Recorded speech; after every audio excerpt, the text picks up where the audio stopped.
Hello, hello, hello. If it's Wednesday, I am here starting off with a question. Did you know that being the eldest daughter could be shaping your career in ways that you have never imagined? That's why today we're digging in deep into how this role from your childhood could be influencing your professional life more than your resume does.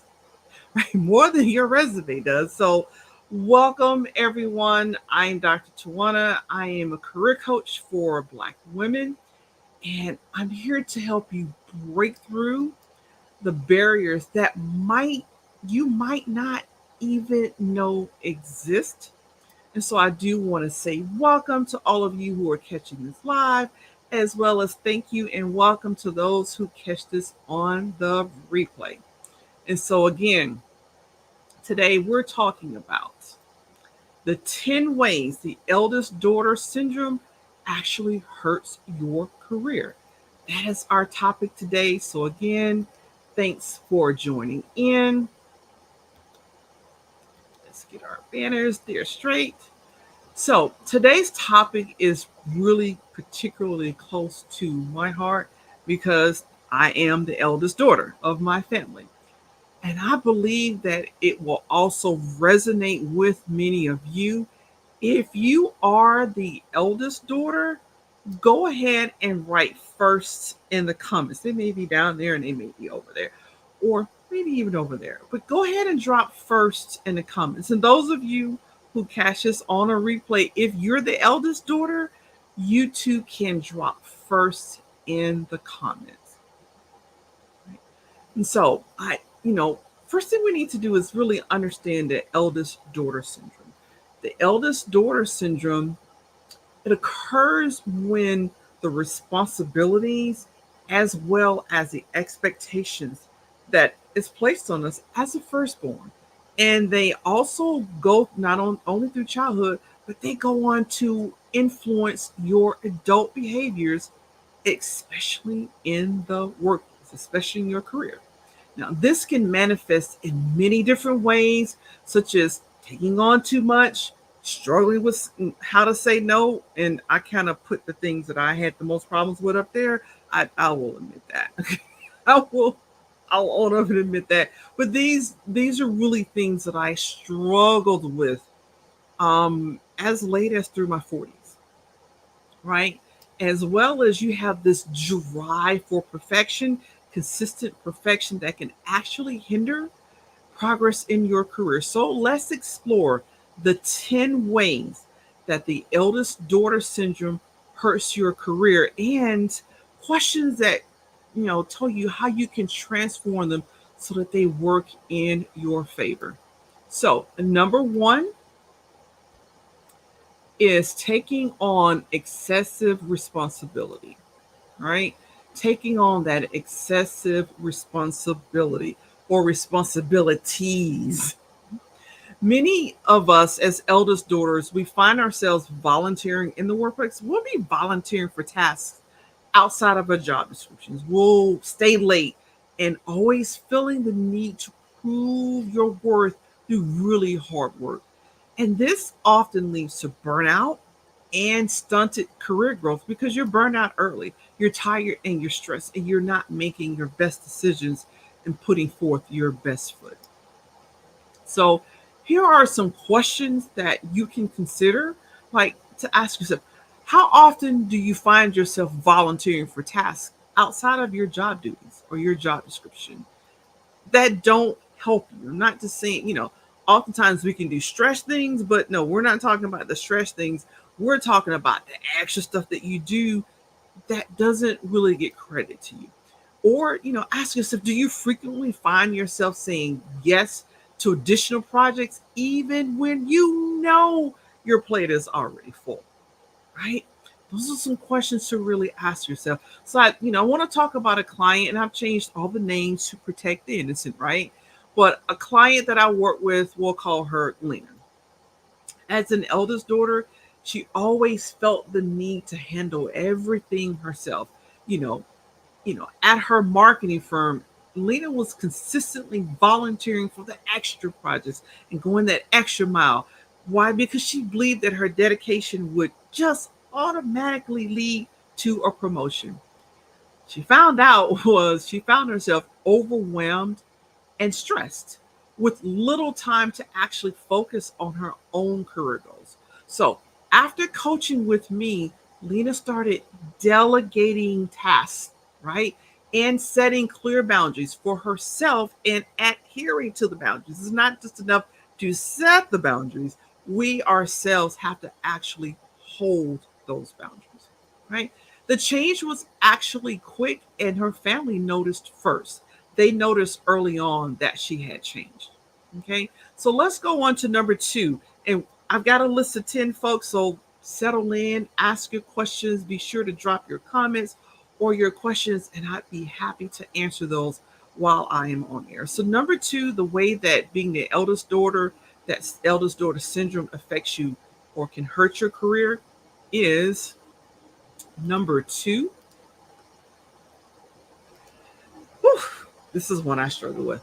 Struggling to say no and mean it, right? And not feel guilty. The inability to decline additional tasks at your job can lead to burnout and stress. It's essential to learn how to set boundaries effectively. So, we're going to talk about boundaries a couple of times here today. Ask yourself these questions. If this is you and you're struggling, how to say no without feeling guilty, without feeling like you're letting people down.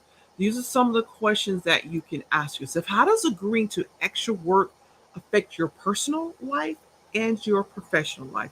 Ask yourself, do you often feel drained and unable to focus on your priorities? Right? Consider a client that I work with named Jackie and her journey from always saying yes to everything, right? And learning how to the art of actually saying no professionally and gracefully. So after coaching, Jackie learned the importance of, again, here's that B word, setting boundaries. She began, in our session, we really drilled in and practiced to how she would actually prioritize, right, her task, and how to professionally and firmly decline additional work that wasn't her responsibility. This shift actually allowed her to focus better on her core duties, right, and improving her performance and her personal well being. Number three, we talk about number three, perfectionism. And yep, this is me. I look back and I feel guilty. I really feel bad because I know I drove my direct reports up a wall with perfectionism. And that is one of those traits that the eldest daughter syndrome comes with, is that perfectionism, right? And so again, this one really hits home with me because it's what I struggled with for a really long time. Perfectionism can really lead to inefficiency and a whole boatload of procrastination. High standards are commendable, but when they lead to analysis paralysis or they end up paralyzing your ability to act, they become a barrier, right? They just become this barrier. And so, some of the questions that you need to really ask yourself, if this is you, is ask yourself, are you often dissatisfied with your work despite receiving positive feedback from those around you? Do you find yourself redoing tasks over and over, like, oh, change this, oh, let's change it again, that others would consider it's complete, right? And so let's talk about my client Karen, who was a project manager, and she was known for her meticulous nature. She was paid attention to detail, which is great, right? She always aimed for perfections, and her projects were typically top notch, but she often missed deadlines because of her need for perfection. And this started to drag her team. It started to pull down their overall performance. And then it led to a lot of unnecessary stress. So, with coaching, Karen learned to set realistic standards and accept that done is often good enough. Done is better than perfect. Did you get it done? Did you get it? I love my coach. He says at least 80%, you're good. Keep it moving. Like done is better than perfect. And so by doing so, she not only met her deadlines, but she also reduced her team's stress level and her stress level, right? And her team's efficiency actually increased. So that's number three. Number four, the way that being having the eldest daughter syndrome affects you in the workplace is, this is me again. I'm hitting all over myself today, y'all. I'm really in this one. But it is people pleasing, right? People pleasing tendencies. Prioritizing others' opinions over your own can actually undermine your self confidence, and it can really stall you out in your career and career advancement, right? So, why? Because we don't necessarily trust our own, and because we're always questioning and we're looking to other folks and we're questioning, we can appear to not have competence, and people don't necessarily want to follow you if you're always questioning and people pleasing. Now, it's not saying you don't have any leadership skills, but it appears that you don't because of the way you present when you're questioning, right? And so, some of the questions really to ask yourself, if this is you, if this one hits home for you, is do you find it hard to speak up in meetings and share your own ideas?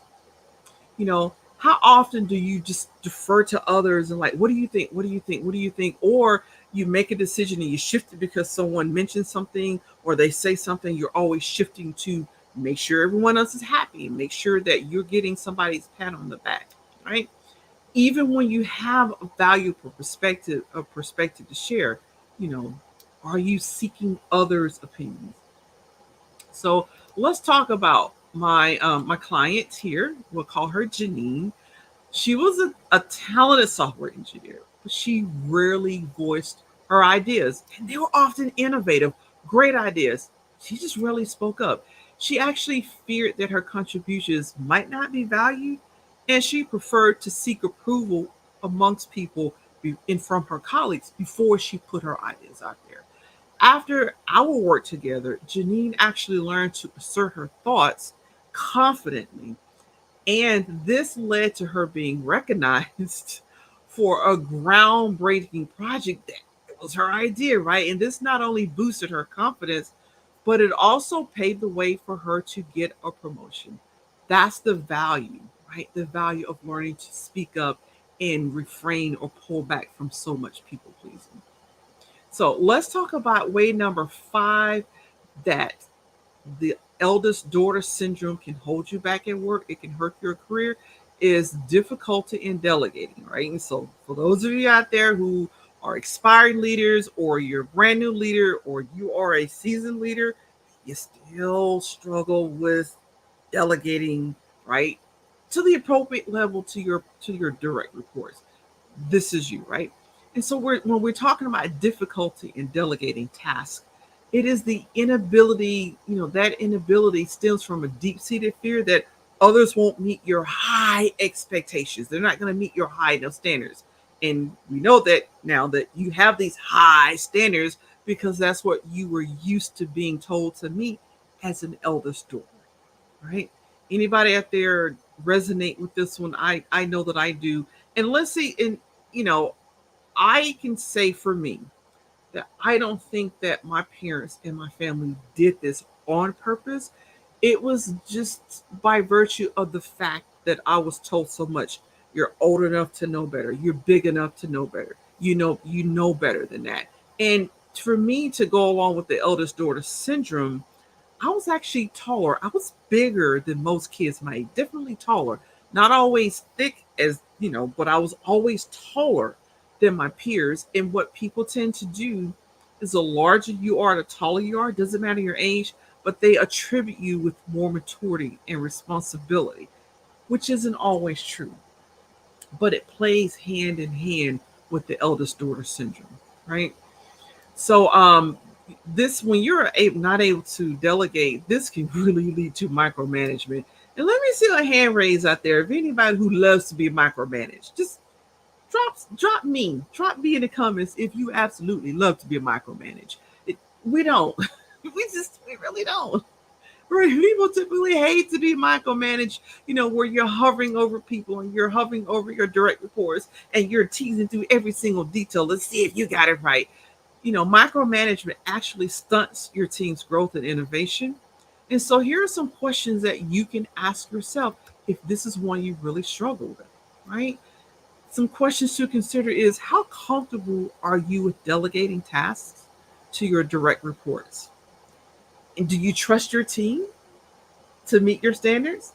And I should say regular standards, not impossibly high standards, but what does the job description say? They shouldn't be over the moon. I'm not saying they should be like 20% either, right? But regular standards, not high, but something that's reasonable, right? You know, or do you feel the need to oversee every single detail that you come across, right? So let's talk about a client, we'll call her Rachel, who was a project lead and struggled with delegation. She found it hard to really trust the folks on her team, often actually going as far as redoing their work. Just redoing their work. Yes, yes. So this really for her ended up leading to burnout. And she had a frustrated team, right? So in coaching, we created a step-by-step plan for Rachel to learn how to delegate and implement that delegation plan so that it felt right for her. She ended up empowering her team and improving the overall productivity. By trusting her team, she not only reduced stress, but she also fostered a more collaborative, positive work environment. And that's what it's all about when you're in a leadership, right? Because when when you don't trust folks, they know that you don't trust them and they will start jumping ship, right? And that's not a good look for you. It doesn't reflect well on you, as a leader or manager, right? So number 6, one of the syndromes that you have, one of the things you have if you struggle with the eldest daughter syndrome is that fear of failure, right? You feel like you can't let anybody down. But here's the thing, fear of failure often prevents you from taking the necessary risks that you need to grow your career, right? So we're not saying like we're all gonna go bungee jumping. Like I probably would, but you don't necessarily need to take that kind of risk, but you do need to take risks in your career. The bigger the risk, the more the reward, and the more risk that you take, right, in your career, the more you are rewarded with those promotions and those raises and that adulation for doing a great job. So taking risk is essential for career advancement. And it's crucial to shift from fear to action. And you need to be able to take the stretch assignments. So some things that you can do, questions that you can ask yourself is, how often do you avoid applying for higher positions? Yeah, right. That right. How often are you avoiding that? Okay, due to the fear of failure. Does the thought of making a mistake hold you back from taking calculated risks? So let's talk about Maya. She was a product manager and she hesitated to apply for a promotion. She was well able to do the job, but she felt that it was fear of failure. If I apply for this, what if I don't get it? There was never the thought about what if I actually do get it, you know? And it was taking a toll on her confidence, right? So with confidence coaching and anxiety coaching, she actually faced her fears and applied for the position. Not only did she get the job, but she also thrived in a new role. It's like it was tailor made for her, right? So by confronting her fear, Maya actually unlocked her potential and she was able to advance in her career as well as just be a role model for those that were coming behind her, right? And so here's another one that I found really difficult to change. Like I said, I'm telling off on myself here, definitely as in the eldest daughter. But I really, really struggled with this one. And that is overworking to prove your self worth, right? Overworking is like running a marathon without ever taking a break. Like you're just on the 26-mile run your whole entire career. the whole entire career, never taking a break. Eventually, what happens is, well, the inevitable exhaustion catches up to you, and you're no good. Once you get exhausted, or you get burned out, or you become jaded, or you become cynical, that threatens, your progress in your career. And eldest daughters often feel the need to demonstrate your value through relentless hard work. You know, and again, I don't think that, at least I can say for me, I don't think that my family did this on purpose. But as the eldest daughter, when you do things that are unequal to your age, right? You do things that, someone older than you, someone more mature than you does, and everybody piles on the congratulations, look at you, good job, good girl, way to go. You become used to that accolade. And so as adults, what that transitions to in the workplace is you feel you've got to do extra and do other people's jobs to feel like you're worth something, to feel like you have worth. And again, it's hard and it's detrimental because you'll do all that work and not get credit for it. You don't step up to the plate and make sure you're putting these things on your resume and you're taking credit for those. So it's not beneficial to you, all the hard work that you're doing, right? And this mindset creates a cycle of overwork where long hours and constant availability becomes your norm. So you don't get ahead because it's just your norm. You don't even get paid for it. It's just your norm. So some critical questions for you to consider is, do you frequently work late at night to demonstrate your commitment? Like, oh, I'm here, I'm here, I'm the first here, I'm the first to go, and I'm always the last one to leave. And I know I'm working harder than anybody else, and I know they've gotta see this, they gotta reward me for it. Not necessarily. Not necessarily. Right? Also, how often do you sacrifice your personal time to meet your work demands? Okay. So let's talk about Olivia, client of mine, marketing manager, who regularly worked 60 hours each week, not because she had to, but because she felt she had to, right? She was trying to prove her worth, prove her dedication. That relentless pace led obviously to burnout, also led to other health problems. And that's when she realized that she needed some outside help. So through her work with me, we created a delegation plan. She had to get some of that work off her plate. And we also created a work harmony plan. What I like to call my unhustle plan. Because you have to learn how to set boundaries and not to feel guilty or anxious when you set the boundaries or you're resting. And I got like that after Desert Storm. I felt guilty if I rested and didn't have anything to do. So I was always running around to find the extra stuff to do to prove that I had worth, right? And so the result was she not only improved her health, which was important, but she also found that her productivity and her creativity levels actually soared. So by balancing her workload, right, Olivia was able to achieve greater success and a more fulfilling life. So let's look at number 8.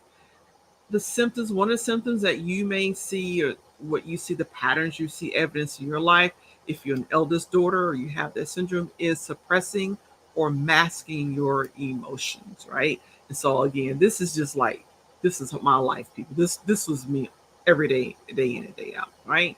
So suppressing emotions, so internalizing or masking your emotions can lead to significant stress and burnout. It's like, putting a pot of chili on the stove, putting a lid on it, and then turning it up high, right? And at some point, that's gonna blow. It's definitely gonna blow. It's gonna blow up all over everywhere. From childhood on, many eldest daughters are taught to be strong, to be composed, to be resilient. And there's a myth of the strong black woman. You can take it, you can do it all. And this often leads to suppressing your own emotions, to support others. You're always suppressing what I feel, what I want, what I believe, so that you're supporting others. And it becomes a habit. It's a habit that you develop, it's a routine that you develop as a child, and it will follow you into the workplace. And this habit, though, as in the workplace, it can affect your mental health, it affects your relationships with your coworkers and your colleagues. And often what happens is you just become resentful. You feel like I'm always doing this, I'm always doing this, I'm doing more than my fair share. Everyone else isn't doing their fair share, but you're masking your emotions so you don't share that. And underneath that, is that resentfulness that builds. That's why it affects your relationships with others in the workplace, and it will affect your relationships with folks in your personal life as well. All right. And so here's some questions that you need to ask yourself if this one hits home for you. How often do you mask your emotions at work? And let's just throw personal life in there too. How often are you masking your emotions with your family and friends? Okay? Do you feel it's necessary to maintain a strong front even, when you're struggling inside? And who do you confide in? Right? Who do you confide in? Who is your person that you confide in? Okay. So go. Let's consider Angela. Another one of my clients named Angela, project manager. She's a product manager who always seemed composed, and people looked to her. She seemed to be unflappable, but inside she was dealing with this immense stress. She felt she couldn't show it. So after experiencing burnout, Angela invested in coaching. And in addition to stress and anxiety coaching, right? She also learned the importance of, again, there's that B word, setting boundaries. And it's not so much as setting, always just setting boundaries for other folks, it's for you. Learning how to set the boundaries, understanding that it's not as hard as it seems. Some people think setting boundaries is like this colossal climb. It's got to be knocked down, drag out hard. It really isn't. But where you need the help when it comes in from coaching is the fact that you'll set a boundary and you'll feel guilty and you'll feel like you're not pleasing people and you feel like you're letting folks down. That's why you need the coaching when you start setting boundaries to protect yourself from burnout and from stress, right? And she also needed help just creating a safe space, right, where she could freely express her emotions without the fear of being judged by others, right? And this change really improved her mental health, and it actually ended up strengthening her workplace relationships, right? It created a more supportive environment for her to work in. And so let's take a look at number 9. How being the eldest daughter, how this may show up for you is difficulty asking for help. Definitely gonna raise my hand on that one. And I'll be honest with you, I still struggle with this. I have 4 coaches that I work with. And so, I have a circle of support, I like to call it, of folks that I can go to and ask help because I don't always ask the people in my life. But, whether you're asking your coach or whether you're asking folks, you do need to learn to ask for help. And sometimes it can be really tough, right? So difficulty in asking for help. Eldest daughters are often seen as the helpers, not the ones who get help, right? We're not the ones who need help because we're always giving it. And so this mindset can actually persist into your personal life at the job, your professional life at the job, making it difficult to ask for assistance even when you need it, right? And so some questions for you to consider if this one hits home for you is, how comfortable are you with seeking help, right? From your colleagues, from your coaches, or from your mentors? Do you fear that asking for assistance does it make you appear incompetent or maybe even weak? A lot of folks, a lot of us that come out of the military, we also struggle with this one, which is compounded when you're the eldest daughter. Like, if I ask for help, I look weak. I look like I don't know what I'm doing. Not really. Okay. And so, for this one, I'm gonna draw from my own story here. Um, when I transitioned from the military to a civilian career, it was really, really challenging for me. I was so used to being the one that everybody else relied on that I felt too ashamed to ask anybody for help with my career transition. Coaching wasn't a big thing. I didn't even ask for help. This mindset really hindered my ability to build strong professional networking relationships. And I look at folks like my sister, when she got out of the military, she had this network she can call and talk to. I didn't because, well, I wasn't asking anybody for help. It's like people come to me for help. How would it look if I asked them? So, what this, because I had this issue, it impacted my career for a little over a decade, like almost 2 decades.